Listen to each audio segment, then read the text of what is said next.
Hey, good morning everyone. Today is Sunday, March 13th. We have a visitor.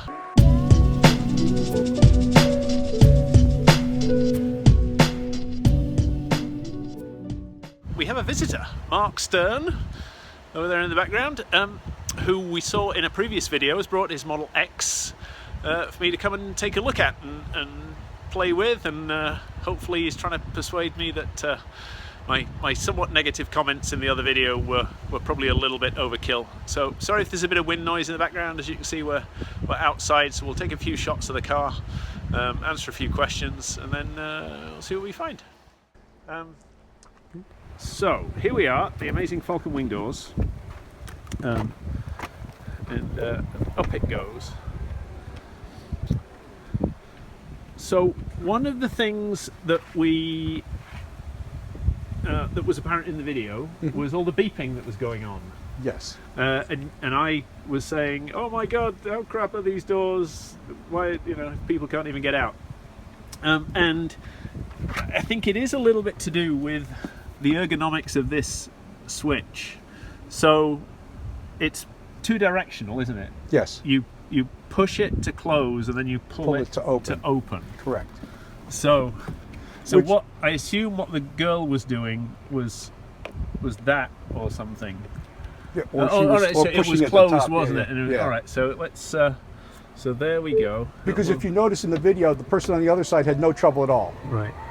Yeah. So there we go. It's closed. Yeah. So if you try and push it to open, or even but if you pull it, it opens fine. Now the question was, why was it beeping? Do you know? Yes. Have you got? Let me turn that down. So it would be for two reasons. One is that you're asking it to do something it's not prepared to do. Yeah. Or the other is that there's somebody in the way of the sensor and it's telling you that it's not correct and it can't do whatever function you're asking. Right. So it beeps whenever something is not the way it's programmed to do. It's letting you know that you're trying to do something it won't do or can't do. Okay, so let me just close that again. And there it goes.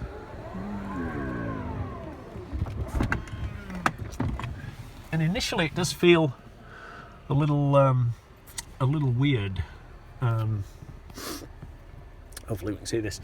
Initially it does feel a little weird when you're sat here, but after a couple of times and you get used to it and the roof comes down on you, it feels perfectly normal. It's just so different compared to any other car. It's you just got to get your head around it. So there we go. Lots of room, very comfortable seats. I don't know whether you can see the perforations in it. Heated and cooled, and we also have cup holders. Amazing. Who'd have thought that cup holders could create so much discontent? But the headroom is pretty good. The good thing about the side seats is you've got the glass above, so you get quite a bit more room. Let us sit in the middle seat. Ooh, the middle seat is a bit tight. I don't know whether you can see that on up my head. Now I'm 6 foot. If I slouch a little bit, but I couldn't sit up straight. But there you go. It's just a Model S interior, pretty much.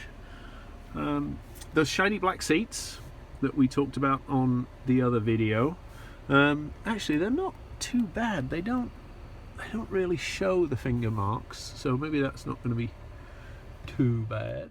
The one big thing this car has that my car doesn't have, which is the cooled seats. Oh right, yes, they're actually heating. They will actually so you have different positions where you can just turn it off. Yeah. Which is kind of nice, because it is what's it say, it's 82 degrees outside, which is not bad for 10:30 on a Sunday morning. But overall it looks like it's exactly the same 17-inch display. It's got the same aluminium trim around the edge of it. It's got the same 2 buttons on either side. It's got the same trim around the dashboard. So they have actually used, I mean, the steering wheels are the same, the switch gear is the same. So it looks like the cockpit is actually pretty much the same as the Model S. It's just the rest of it. It's just the rest of it that's completely different.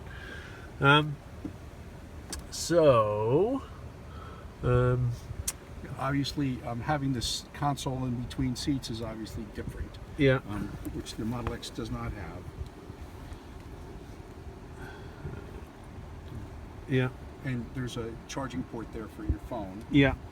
So, Hidden right down there. Yeah. and then there's in the back there's a 12-volt and 2 other USB ports. So that's the same as so this is the same as the Model S. So the center console armrest is the same as the Model S. It looks literally the same, but obviously the center console is now built in, whereas it isn't on the S. And then a few other little tweaks on the display. So the doors are clicking.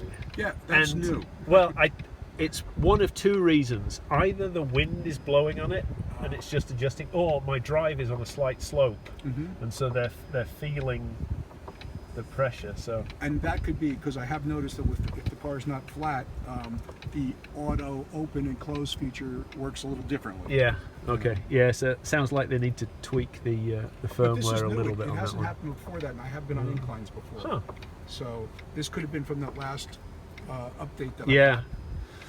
So I won't show your VIN, but I'll take a look. So yeah, so you've got the absolute latest firmware. I got that on Friday when I took my car in. okay, yeah, it came, I want to say Thursday night.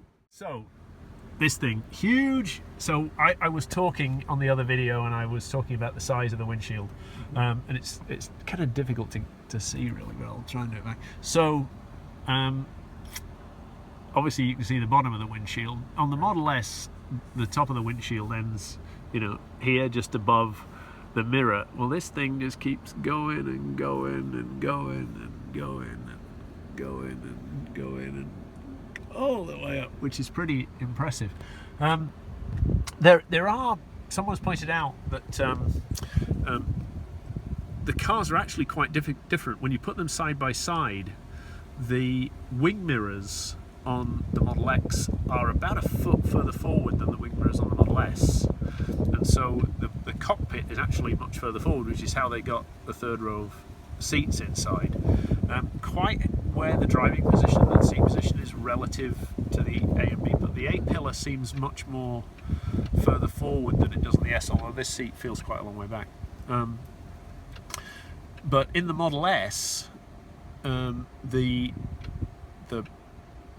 top of the windshield is, it's kind of difficult to show really, but it is really here, which is you sit a lot much closer to the windshield in the Model S, so you feel like you sit kind of here, whereas in the Model X I'm quite a long way back, and this goes way up over my head. So $64,000 question. You've been driving it for how long now? Close to a month. Close to a month in Florida. Have you had any problems with the sun shining down in your eyes? I have not. I have to tell you, I was concerned about that at the onset because those the sun deflectors are really, they appear to be really small. Yeah. But they work. They're right in the perfect place. I will give them that. They did their research. And maybe it's also just because where the sun sits in the sky here.